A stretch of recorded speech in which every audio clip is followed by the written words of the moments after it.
Hello, welcome to the programme. I'm Lewis Vaughan-Jones. Pakistan has accused India of igniting an inferno in the region by killing at least 26 people in a series of missile strikes and gunfire. Several sites in Pakistan and Pakistan-administered Kashmir were hit, including this mosque. The National Security Council says India's actions caused grave danger to commercial airlines, endangering thousands of lives, and that Pakistan's armed forces have been authorised to undertake corresponding action. Well, India said it hit 9 sites targeting what it described as terrorist infrastructure. It said no military facilities had been attacked. Also says 10 civilians were killed by Pakistan's shelling on the Indian side of the de facto border in Kashmir, known as the Line of Control.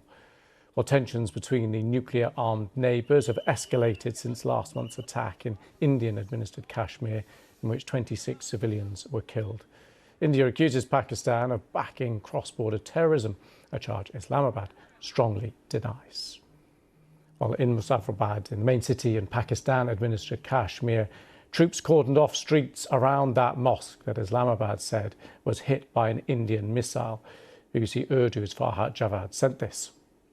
Just few meters from here is the Bilal Mosque, which was one of the targets of Indian strikes last night. This whole area has been cordoned off. There is a heavy presence of the troops of Pakistan Army and other security forces here who are not allowing anyone to go past this point.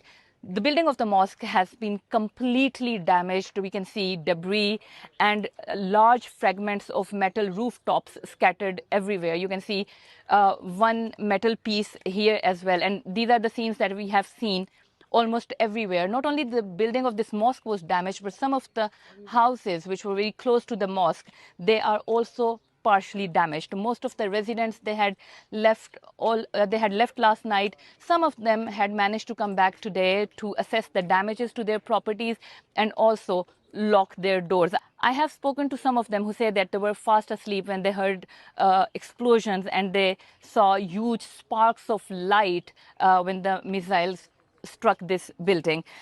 One of them says that we were sleeping when we heard the first blast. He says that we ran out of our homes with our families and children. The kids were terrified and shocked, and everyone was screaming. He says, another resident I have spoken with, he says that the streets were filled with people fleeing in fear and unsure of what was happening. A sense of fear, uncertainty and trauma is not limited to this part only. But as we walk through the city, we can see that the impact of this attack is on everyday life is quite visible. Streets are quiet, but atmosphere is quite tense, and people are trying to make sense of what happened last night. Thanks to Farhat for that. Well, India says the missile strikes are in response to a deadly attack on Indian tourists in Pahalgam last month. The whole country is happy that we took revenge. Our country gave a befitting reply to those who killed innocent people.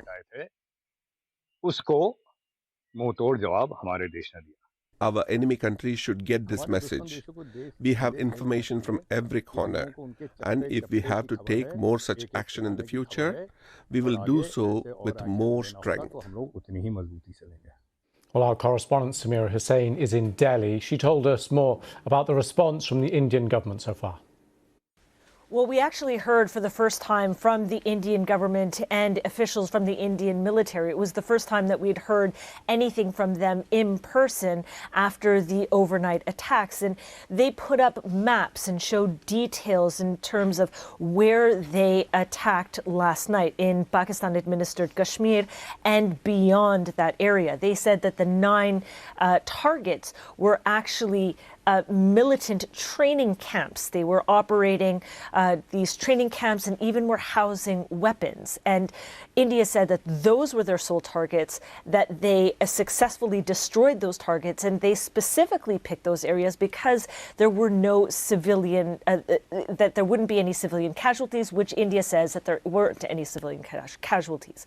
Of course, Pakistan denies all of this, denies that there were militants operating in the areas that they targeted, And they have said already that dozens of civilians have been killed in those strikes and even more have been injured. So it's a lot of what you're hearing from Pakistan, from India rather, being countered by Pakistan and vice versa.